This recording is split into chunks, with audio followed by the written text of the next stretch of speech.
आओ जरा देखो, ट्रिग्नोमेट्री में बेसिकली हमने पढ़ा था, क्या पढ़ा था? ट्रिग्नोमेट्री में हमने देखा था कि ट्राई मतलब पहले मतलब क्या होता है? ट्राई मतलब क्या होता है? ट्राई मतलब क्या होता है? तीन, और तीन से ऐसी कौन सी शेप बन सकती है? ट्रायंगल।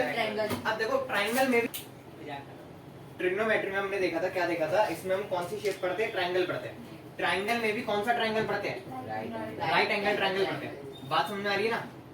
ये 90 डिग्री होता है।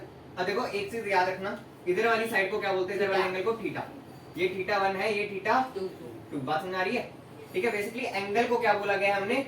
थीटा बोला गया। ठीक है, तो अभी इतनी बात समझो। ठीक है, ट्रिग्नोमेट्री ये बेसिकली मेट्री जो वर्ड है बेसिकली कहां से आया?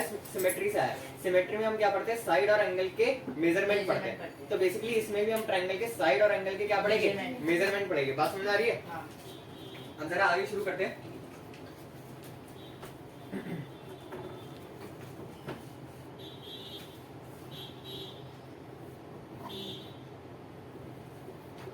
डिग्री।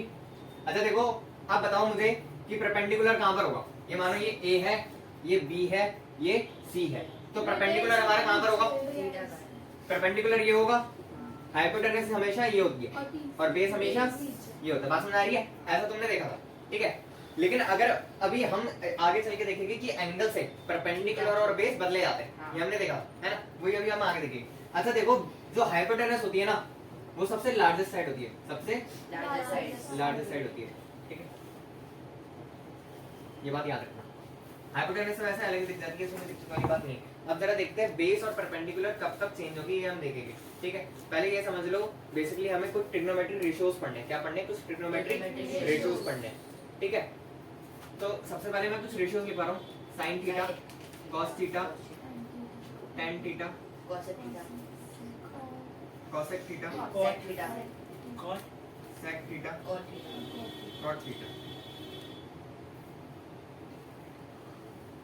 ठीक है,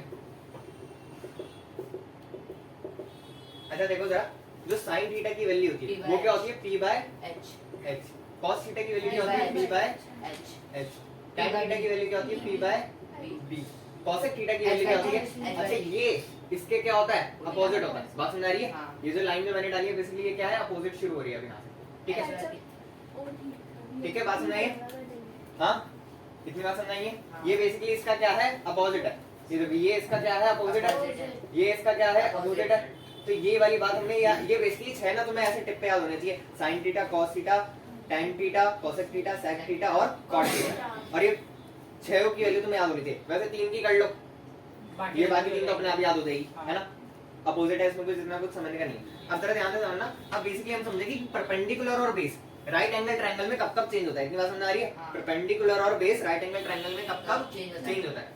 चलो शुरू करते हैं। अगर देखो, अगर हमसे क्वेश्चन में पूछा जाए साइन थीटा निकालो, अगर हमसे क्वेश्चन में पूछा जाए साइन थीटा निकालो, तो बेसिकली देखो हम परपेंडिकुलर और बेस कैसे कैसे लेंगे। मानो ये दो ट्रायंगल है, ये दो ट्रायंगल है, सेम बनाना है। ये 90 डिग्री, ये A, ये B। ठीक है, इसमें थीटा मैंने यहाँ पे लिया है, इसमें थीटा मैंने यहाँ पे लिया। बात समझ आ रही है? अब जरा ध्यान से देखना, इसमें अगर मैंने थीटा यहाँ पे लिया है, हमेशा ये बात याद रखना, एंगल के सामने ये जो एंगल होगा ना, ये इधर के सामने हमेशा क्या होगा? परपेंडिकुलर। और इसके नीचे क्या होगा? हमेशा बेस। ठीक है, बात समझ आई है? इसके जस्ट सामने क्या है? परपेंडिकुलर है। ये इसमें क्या है? परपेंडिकुलर। इसके जस्ट नीचे क्या है? ये देखो क्या है? बेस। बात समझ आई है? अब इसकी बात करो, इस थीटा की अगर बात करें, इसके जस्ट सामने क्या है? परपेंडिकुलर। इसके जस्ट नीचे क्या है? बेस। बात समझ आई है? मतलब थीटा के अगर जस्ट सामने, हमने थीटा के सामने देखना है, थीटा के सामने उस हिसाब से क्या होगा? परपेंडिकुलर। और थीटा के नीचे क्या होगा? बेस। देखो जरा, दोनों ट्रायंगल में परपेंडिकुलर और बेस अलग अलग है। वो अलग अलग क्यों है? क्योंकि इसमें हमने थीटा यहाँ पे लिया, इसमें हमने थीटा यहाँ पे लिया। 90 डिग्री हमेशा सेम रहेगा, 90 डिग्री हमेशा। अच्छा देखो, अब एक क्वेश्चन दे रहा हूँ, ठीक है, उसमें बताना कि कौन सा बेस होगा, कौन सा परपेंडिकुलर होगा। ठीक है, और उसके आगे की वैल्यूज भी फाइंड करना। ठीक है, हमें साइन ए निकालना। क्या निकालना है? साइन ए निकालना। ठीक है, साइन ए की वैल्यू निकालनी है और कॉट ए की वैल्यू निकालनी है। ठीक है, या कॉट बी ले लेते हैं। ठीक है, देखो जरा, मैं अगर बोलूं हमें परपेंडिकुलर दे रखा है कितना? 6, हाइपोटेनस दे रखा है हमें 4 और बेस हमें दे रखा है 7। इनमें से तीनों में से एक चीज नहीं मिलेगा। ठीक है, अभी हम अपने पास से क्वेश्चन ले रहे हैं, जरा समझने की कोशिश करना। देखो जरा, सबसे पहले एक राइट एंगल ट्रायंगल बनाया 90 डिग्री। भैया लेवल का अब जरा ध्यान से देखो, हमें क्या निकालना है, सबसे पहले साइन ए निकालना है। हमने ए को हमेशा कहाँ पे रखना है, यहाँ पे रखना है। ठीक है, एंगल ए मैंने इसको माना, बात सुनाइए, एंगल ए माना। अब एंगल ए के सामने क्या रखूंगा मैं, परपेंडिकुलर। परपेंडिकुलर की वैल्यू कितनी दे रखी है, 6 दे रखी है, बात सुनाइए। अब बेस इसमें मानूंगा, बेस की वैल्यू क्या दे रखी है, और हाइपोटेनस में हमेशा क्या रहेगा। अब जरा ध्यान से देखना, साइन के लिए अब साइन ए की वैल्यू क्या होगी बताओ। p by h p by h और p by h किसके इक्वल है, 6/4 बात नहीं। बेसिकली इसमें ये समझो कि परपेंडिकुलर कैसे लिया है और बेस कैसे लिया है। ठीक है, अब जरा ध्यान से देखो, कॉट में क्या पूछा गया, एंगल बी। कॉट में क्या पूछा गया, एंगल बी। तो मैं एंगल बी किसको मानूंगा, इसको मानूंगा।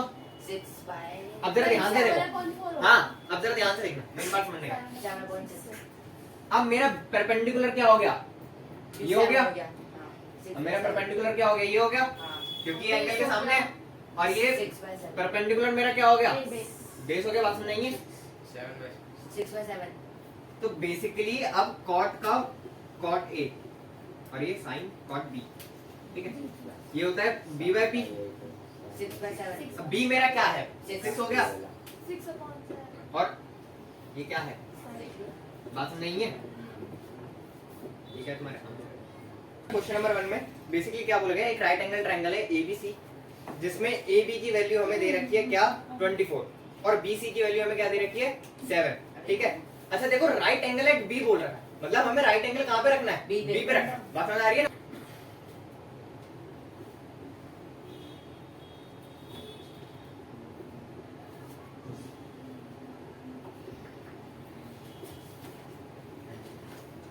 देखो जरा, इसमें हमें ये सारी वैल्यूज फाइंड आउट करनी है। ठीक है, तो सबसे पहले देखो जरा पाइथागोरस, देखो हमें ये क्या दे रखा है, परपेंडिकुलर दे रखा है, ये हमें क्या दे रखा है, ये हमें बेस दे रखा है। जरा ध्यान से समझना, हमें क्या निकालना है, सबसे पहले साइन ए कॉस ए, है ना। तो जरा साइन ए कॉस ए अगर हमें निकालना है तो बेसिकली देखो, पहले मैं साइन सी ये वाले निकाल लेता हूँ। पहले मैं क्या निकाल रहा हूँ, ये निकाल रहा हूँ, क्योंकि मेरा एंगल मैंने अभी यहाँ पे सी रखा है, मैं एंगल सी यहाँ पे रखूंगा, सी यहाँ पे सी था ना, तो मैंने एंगल सी भी कहाँ पे रखा है, यहीं पे रखा है। ठीक है, अभी मैं ये निकाल रहा हूँ, ऊपर वाले भी छोड़ दिए। ठीक है, क्योंकि मैंने परपेंडिकुलर बेस सी के हिसाब से लिए अभी। ठीक है, अब जरा ध्यान से देखना, सबसे पहले पाइथागोरस फॉर्मूला से क्या निकालना है, हाइपोटेनस निकालना है। ठीक है, h square equal to t square plus b square. h की वैल्यू हमें नहीं गिवन है, h की वैल्यू की जगह हम क्या लिखेंगे, ac का स्क्वायर। ठीक है, बात समझ आ रही है। t स्क्वायर की जगह हम क्या लिखेंगे, 24 का स्क्वायर। b स्क्वायर की जगह हम क्या लिखेंगे, 7 का स्क्वायर। इतनी बात समझ आ रही है। अभी तक सिर्फ वैल्यू पुट करके ऊपर लिख देना बाय पाइथागोरस थ्योरम। ठीक है, अच्छा देखो, जो 24 का स्क्वायर है वो कितना होता है, 576 49 ac स्क्वायर, ये आएगा 65, ये ac स्क्वायर। अब जरा ध्यान से देखो, ये स्क्वायर इधर जाएगा तो रूट में कन्वर्ट हो जाएगा इक्वल टू में, तो बेसिकली AC 65, ये इतनी बात समझ आ रही है, AC इक्वल टू 65, ये AC का स्क्वायर था, उधर गया रूट में आ गया। अब 65 का रूट क्या होता है,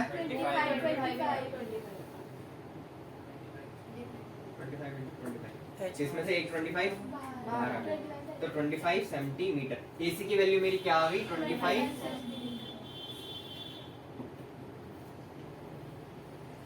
इतनी बात समझाइए।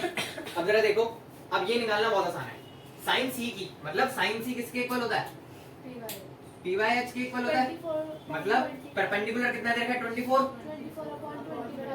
और कॉस सी कितना दे रखा है,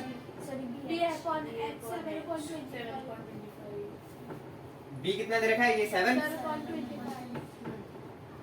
ये हमारा एक आंसर आ गया, ये हमारा एक आंसर आ गया। अब देखो जरा साइन ए और कॉस ए को निकालने के लिए, अभी मैंने नीचे वाले निकाला है, साइन ए और कॉस ए को निकालने के लिए बेसिकली मुझे एंगल कौन सा लेना पड़ेगा, एंगल ए। अब मेरा परपेंडिकुलर ये नहीं होगा, ये मेरा क्या हो जाएगा, बेस, और एंगल के सामने क्या हो जाएगा मेरा,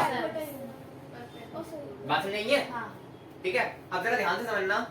अब बेसिकली साइन ए की वैल्यू क्या आएगी मेरी? ये ना, ये तुम सबको ना नीचे लिखना है, ऐसे कुछ कुछ मत कर देना, मेरे पास जगह कम है। ठीक है, साइन ए की वैल्यू क्या आएगी? p upon H. p क्या है तुम्हारा अब? 7 और h क्या है तुम्हारा? 25 25। बात नहीं है? हाँ cos c की वैल्यू क्या आएगी? b upon h 24/25 b upon h, जो कि हमें क्या दे रखा है? 24/25 बात नहीं है? ये था हमारा पहला क्वेश्चन।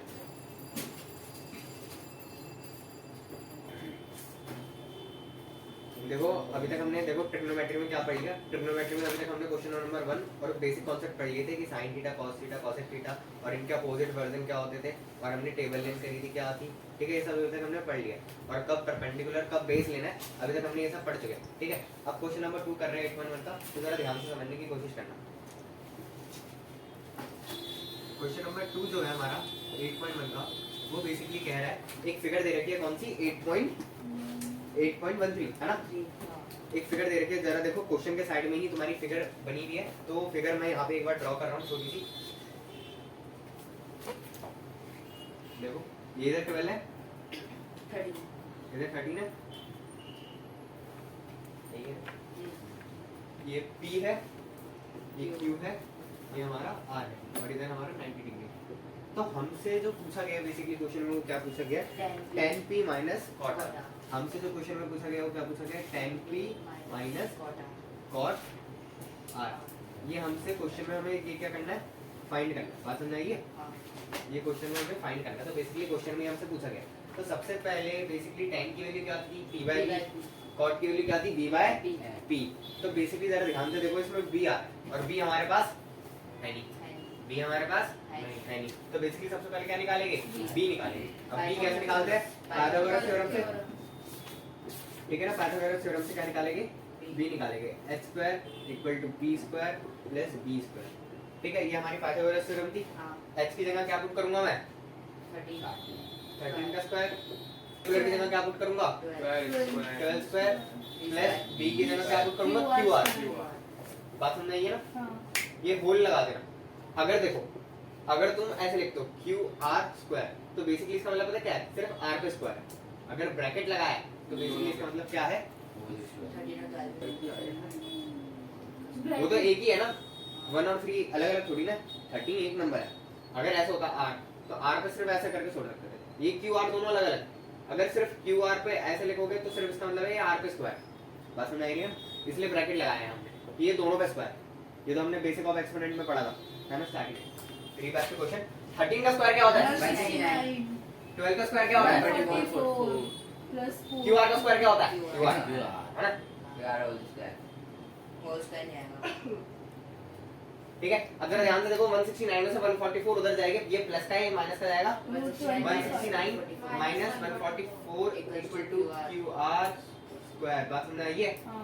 अब जरा ध्यान से देखो, 160 ये 9 है, ठीक है, ये 4 है, ये क्या आएगा? 25 आएगा रूट में इक्वल टू QR। अच्छा तुम लोग क्या करते हो? इधर रूट लगा दो, बोथ साइड रूट ले लेते हो, है ना? मैं क्या करता हूँ, इधर वाला स्क्वायर उधर शिफ्ट करता हूँ, वो बेसिकली रूट में जाता है। बात समझ आ रही है ना? 25 रूट 25 तो ये QR इक्वल टू रूट 25। बात समझ आई है? कैसा आया मेरा? यहाँ तक समझ आया ना? ये बेसिकली मैंने स्क्वायर को इधर फिट करा। ये QR की वैल्यू क्या है? रूट 25। अब देखो, अगर इसका रूट खुल रहा है तो हम खोलेंगे।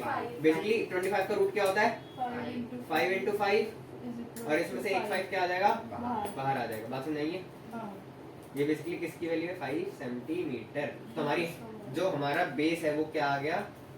5 सेंटीमीटर की वैल्यू क्या आ गई? 5 सेंटीमीटर आ गई। हमने बेस की वैल्यू क्या निकाल दी? 5 सेंटीमीटर। ठीक है, अब मैं ये बता अगेन। अब देखो जरा, हमने अभी तक बेस की वैल्यू क्या निकाल दी? हमने 5 सेंटीमीटर हमने बेस की वैल्यू निकाल दी। अब देखो हमें क्या करना है? tan p minus cot r। तो बेसिकली इसको लिखो tan p minus cot r which is equal to p by b। अच्छा एक चीज का फर्क है इसमें, क्या? यहाँ पे एंगल P है और यहाँ पे एंगल R है। तो बेसिकली बेस और परपेंडिकुलर चेंज हो गई। बात समझ आ रही है? इसके हिसाब से tan p के हिसाब से मतलब एंगल कौन सा लेना है? ये लेना है। परपेंडिकुलर 5 है। एंगल कौन सा लेना है? tan p के हिसाब से एंगल कौन सा लेना है? p वाला लेना है। अब p के सामने क्या होगा? परपेंडिकुलर। ये मेरा क्या है? बेस है, लेकिन तो अब इसकी जगह ये कैसा एक्ट करेगा? ठीक है, तो बेसिकली 5 आ गया। 5 upon 12 b क्या है मेरा? इसके बगल में तो 12। बात नहीं है इतनी। हम्म अब माइनस कॉट r। अब r कौन सा एंगल है मेरा? ये वाला एंगल। r कौन सा एंगल है मेरा? तो बेस ये वाला एंगल। 5 तो बेसिकली इसके सामने अब क्या लूंगा मैं? परपेंडिकुलर। परपेंडिकुलर बेसिकली इसका फॉर्मूला क्या होता है? b by T p। p की जगह क्या लिख दूंगा मैं? 12 और बेस और बेस क्या आ गया मेरा? 5। बात समझ आई है? परपेंडिकुलर और बेस अलग अलग है। ठीक है, अब जरा ध्यान से देखो, ये भी 5/12, ये भी 5/12 और बीच में क्या है? माइनस। तो इक्वल टू क्या आएगा? 0। बात समझ नहीं है? ओके, अगेन रिपीटिंग 8.1 का क्वेश्चन नंबर 3 कर रहे हैं अभी हम। ये क्वेश्चन देखो काफी आसान है। इसमें sin a की वैल्यू हमें गिवन है 3/4। ठीक है, अब sin a किसके इक्वल होता है हमारा? 3/h। मतलब p की वैल्यू क्या दे रखी है? 3 और h की वैल्यू क्या दे रखी है? 4। अब देखो एक ट्रायंगल बनाएंगे हम ऐसे। h की वैल्यू क्या दे रखी है? 4 सेंटीमीटर। 3 की वैल्यू। अच्छा देखो, जब डायग्राम बनाओ ना तो एक गलती तुम करोगे, वो क्या? देखो जरा, हमें यहाँ पे सब जगह क्या दे रखा है? a। तो a अगर मैंने परपेंडिकुलर इधर रखा है तो तुम a भी कहाँ रखोगे? इधर रखोगे। फॉर एग्जांपल अगर तुमने 3 इधर लिखा होगा तो a कहाँ परपेंडिकुलर लिखते हैं? ऊपर लिखते। बात नहीं है ना? हाँ। क्योंकि एंगल के सामने होता है ना परपेंडिकुलर। ये एंगल के सामने रखा मैंने परपेंडिकुलर। बात नहीं है? ओके, तो देखो जरा, अब पाइथागोरस थ्योरम से बेस निकाल दो पहले। h square equal to p square plus b square। h की वैल्यू हमें दे रखी है 4 सेंटीमीटर। p की वैल्यू अच्छा देखो 4 का स्क्वायर 16, ये 9, ये b स्क्वायर। ये बात समझ आई है? और 16 इधर प्लस का इधर जाएगा माइनस 16 माइनस 9 7। ये आएगा हमारा 7 इक्वल टू b स्क्वायर। ये बेसिकली स्क्वायर इधर जाएगा, रूट में कन्वर्ट हो जाएगा। तो रूट बेस की 7 वैल्यू क्या आ गई हमारा? Root 7 root 7 centimetre. बात समझ आई है? अब ये देखो जरा, बेस की वैल्यू आ गई हमारी रूट 7 सेंटीमीटर। तो इधर मैं लिख दूंगा रूट 7 सेंटीमीटर। अब देखो हमें क्या कैलकुलेट करना था? cos a की वैल्यू क्या होती है हमारी? b upon h b upon h which is equal to root 7 upon 4। tan e की वैल्यू क्या होती है हमारी? b upon d तो इसकी वैल्यू क्या होगी b हमारी? upon root 7। बात समझाइए। जी भैया। अगला क्वेश्चन करते हैं। यस भैया। तो बेसिकली देखो जरा, इस क्वेश्चन में देखो 8.1 का देखो 8.1 का क्वेश्चन नंबर 4 है हमारे सामने, जिसमें बोला गया 15 cot a हमें क्या है? गिवन है। ये हमें क्या है? गिवन है। अब देखो जरा ध्यान से देखो, इसकी वैल्यू मैं ये लिख सकता हूं cot a equal to 8/15। Basically जो 15 है वो कहां आ गया? इसके नीचे आ गया। इधर मल्टीप्लाई में था, इधर आ गया डिवाइड में। ठीक है, बात समझ आ गई? अब जरा देखो हमें किसकी वैल्यू फाइंड करनी है? sin a की और sec a की। तो सबसे पहले ट्रायंगल बनाते हैं। अब देखो ट्रायंगल मैं अगर बनाऊं,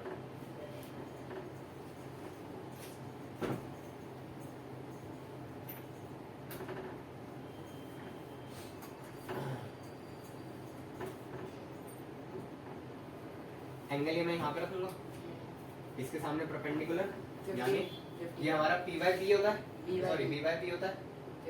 तो d की वैल्यू क्या आ रखी है? 8 आ रखी है। d की वैल्यू 15। तो इसकी वैल्यू क्या लिखूंगा? 15। बेस की वैल्यू क्या लिखूंगा? 8। ठीक है, हाइपोटेन्यूज निकाल लिया। ठीक है, अब जरा ध्यान से समझना, किस किस की वैल्यू? पहले h² पाइथागोरस से क्या निकालेंगे? हाइपोटेन्यूज। देखो जरा, h का स्क्वायर ये आएगा। p स्क्वायर की जगह हम क्या लिखेंगे? 15 स्क्वायर प्लस 8 स्क्वायर। 15 का स्क्वायर क्या होता है? 2 to 5।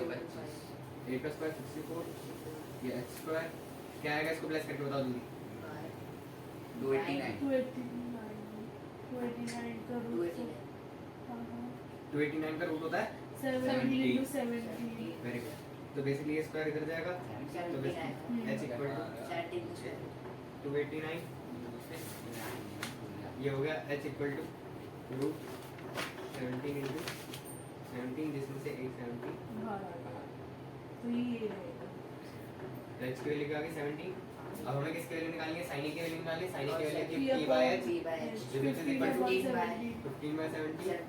इसकी sec a की वैल्यू क्या h होती है? upon d h upon d। 17 upon 8 बात नहीं है। हाँ अगला क्वेश्चन 8.1 का क्वेश्चन नंबर 7 है, ठीक है। अब जरा ध्यान से देखो, कॉट की वैल्यू कितनी दे रखी है 7/8, मतलब किसकी वैल्यू दे रखी है, बेस की वैल्यू क्या दे रखी है 7, पी की वैल्यू क्या दे रखी है 8। बात समझ नहीं है। तो सबसे पहले हम एक ट्रायंगल बनाएंगे, क्या बनाएंगे, ट्रायंगल बनाएंगे हम एक, और हाइपोटेनस की वैल्यू फाइंड करेंगे। बेस की वैल्यू हमें दे रखी है 7 सेंटीमीटर।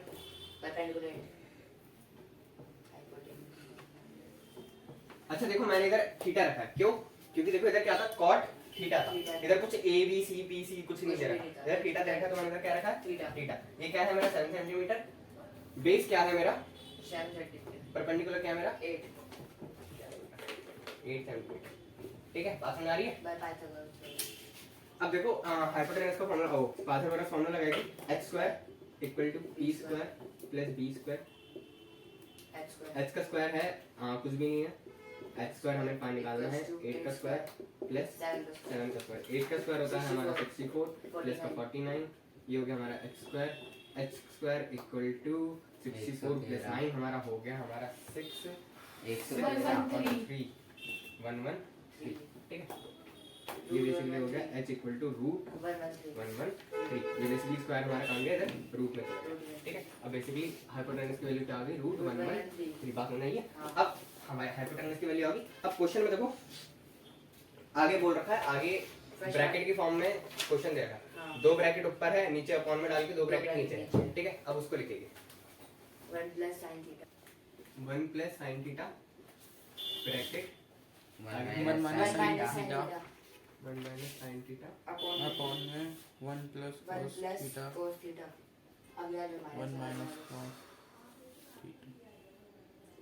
अच्छा देखो, इसको सॉल्व करने के लिए सबसे पहले हमारे पास देखो पी भी है, एच भी है और बेस भी है, ठीक है। तो जरा ध्यान से देखना, ये जो 1 है इसको मैं क्या लिखूंगा, 1/1 लिखूंगा, ठीक है। तो जरा ध्यान से देखो, इस 1 को मैं 1/1, और sin थीटा की वैल्यू क्या होती है p/h, sin थीटा की वैल्यू क्या होती है p/h, और p की वैल्यू क्या है हमारी 8, और h की वैल्यू क्या है हमारी √113। तो बेसिकली 8/1/3, ये sin थीटा की वैल्यू आ गई। बात समझ आ रही है। अब जरा ध्यान से देखो, इधर ब्रैकेट लगा दो, इधर आओ, 1 - 1 sin थीटा क्या है, यही अगेन बात समझ आ रही है नहीं। नीचे एक और अपॉन लगाओ, 1/1 cos थीटा की वैल्यू क्या है, cos थीटा की वैल्यू थी b/h, b कितना दे रखा है हमें 7, h कितना दे रखा है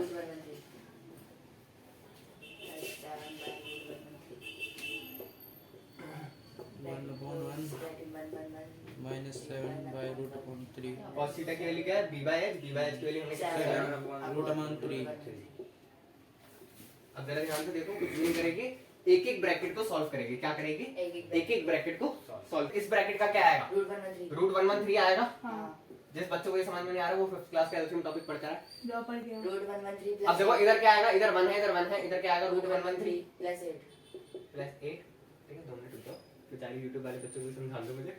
बेसिकली इस 113 आ गया, तो इसकी भी 113 से मल्टीप्लाई करिए, और इसकी भी 113 से मल्टीप्लाई करिए। इधर 113, इधर 113 था ही पहले से, तो दोनों की किससे मल्टीप्लाई करिए 1 से, तो इधर के इधर आया 8 ही आया। अब इधर आ दो, 113 सेम आएगा, ये क्या आएगा 113, इधर 1 है क्योंकि इधर क्या आएगा माइनस का 8। ये अगेन ब्रैकेट डालो, वैसे नीचे वाला वैसे, ठीक है। देखो जरा, अब इधर की बात आती है, इसका एलसीएम क्या आएगा √113। अब देखो इधर 1 है, तो इधर भी क्या आएगा √113 + 7। इसके नीचे √113 था, तो इधर हम प्लस का 7 एज इट इज लिख देंगे, ठीक है। बात समझ आ रही है। अब ये ब्रैकेट हो गया हमारा। अब इस ब्रैकेट की बात अगर करूं मैं, जरा ध्यान से देखो, इसका एलसीएम क्या आएगा √113। √113 - 7। अब इधर 1 है, तो इधर हम क्या लिखेंगे √113, और इधर 1 √3 था, तो एज इट इज 7 ऊपर का, ठीक है। बात समझिए। अब जरा ध्यान से देखना, अब आगे के स्टेप में देखो, मैं थोड़ा ओरली बता रहा हूँ। आगे के स्टेप में होगा क्या, ये दोनों ब्रैकेट आपस में मल्टीप्लाई होगी, ये दोनों ब्रैकेट आपस में मल्टीप्लाई होगी। ऊपर वाली टर्म्स ऊपर वाली से, मतलब डिनोमिनेटर से, न्यूमरेटर से। कॉपी में जब तुम करो ना, ये तुम्हारा पेज है, तो इस पहले वाला स्टेप लिख लेना, फिर उसके नीचे ये लिखना, ऐसे इक्वल टू सामने डाल के मत लिखना। अब मैं ये मिटा रहा हूँ, तो ये मिटा के जो मैं नीचे लिखूंगा वो उसके नीचे लिखना। बेसिकली ये पार्ट 1 हो गया तुम्हारा, ये पार्ट 2 हो गया, ये पार्ट 3 हो गया। मैं इसके ऊपर लिख देता हूँ, ये पार्ट 1 है, ये पार्ट 2 है। बात समझ आ रही है ना क्या कहना चाह रहा हूँ मैं? अब मैं पार्ट 3 इधर कर रहा हूँ, ठीक है? किसकी बारी है? किसकी बारी है? पार्ट 3 की। जरा देखो जरा ध्यान से। हाँ, सबसे पहले नीचे नीचे वाली टर्म की मल्टीप्लाई करूं तो रूट से जब रूट मल्टीप्लाई होता है तो हमारा आता है 1 1 3, क्योंकि रूट से जब रूट मल्टीप्लाई होता है तो हमारा रूट कट जाता है। बात समझ आइए? अब जरा ध्यान से देखना, इस वाले रूट की पहले इसकी मैं इससे भी मल्टीप्लाई करूंगा, इसकी मैं इससे भी मल्टीप्लाई करूंगा। तो जब मैं रूट 113 की 1 1 रूट 3 से करूंगा तो 113 आएगा मेरा। बात समझ आइए? इसकी मैंने किससे मल्टीप्लाई करी है? इससे। अब मैं इसकी किससे मल्टीप्लाई करूंगा? इससे। -8 रूट 113। बात समझ आइए? देखो जरा 113 की रूट 11 से रूट 11 की तो 113 आया। ये प्लस का 8 था, सॉरी ये 11 रूट 3 की माइनस की 8 से, तो बेसिकली माइनस आया और 8 आगे लग गया, रूट 113 पीछे। ठीक है, बात समझ आइए ना? अब जरा ध्यान से देखो, इधर प्लस है, इधर लगाओ प्लस। अब 8 की किससे मल्टीप्लाई करूंगा? इससे। तो ये आएगा 8 रूट 113 8 8 64 माइनस का आएगा, क्यों? क्योंकि ये प्लस का है, ये माइनस का। बात सुनाइए, ये तीसरा पार्ट है हमारा। अब जरा ध्यान से देखो, इसके नीचे एक और बड़ा ब्रैकेट, 49। जरा ध्यान से देख लो। अभी ये रूट 113 की मैं किससे मल्टीप्लाई करूंगा? इससे भी और इससे भी, ठीक है? ये आएगा 113 और माइनस का 7। अब इस रूट 113 की मल्टीप्लाई करूंगा तो 7 का रूट 113 प्लस का प्लस, ठीक है? अब ये मेरा पूरा हो गया, इसकी मैंने इससे भी कर दी, इसकी मैंने इससे भी कर दिया। अब पकड़ो 7 को, 7 की मैं इससे भी करूंगा और इससे भी। 7 की जब आ रही है, 7 को इससे मल्टीप्लाई करा तो ये आएगा 7 का रूट 113 प्लस 7 का माइनस का 49 आएगा। क्यों? क्योंकि ये प्लस है, ये माइनस है, प्लस माइनस माइनस। अब जरा ध्यान से देखो, ये इससे कट जाएगा, ये इससे कट जाएगा। बात समझ आ रही है? ये मैंने बेसिकली पढ़ा था। देखो जब a into B into C by D है, ये कोई ऐसा क्वेश्चन है, तुम्हारा भी ऐसी क्वेश्चन है सेम टू सेम। तो बेसिकली होता क्या है, ये ऊपर जाएगा जब, तो ये क्या होगा? रेसिप्रोकल होगा। जब ऊपर जाएगा क्या होगा? ये रेसिप्रोकल। तो बेसिकली इधर b मान लो, इधर b हमारा, ये a बाय b है, ये c बाय b है। तो बेसिकली देखो ये a बाय b और रेसिप्रोकल होगा तो मतलब क्या होगा? b by c। बात समझ आ रही है? ये c ये b से b कट जाएगा। वही चीज मैंने यहाँ पर करी है, ठीक है? बात समझ आई ना? ओके, ये हो गया हमारा तीसरा पार्ट। अब जो आगे का पार्ट है वो बेसिकली मैं इधर कर रहा हूँ, जो कि हमारा होगा फोर्थ पार्ट, ठीक है?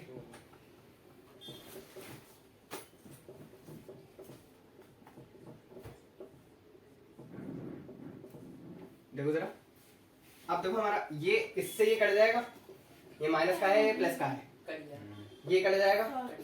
अब देखो बचा क्या इधर? ये देखो 113 माइनस 64 इधर क्या बचा? 113 माइनस 49 माइनस 49 बाय 64। देखो इसको माइनस करोगे तो हमारा आएगा 49। ये हमारा फोर्थ पार्ट है।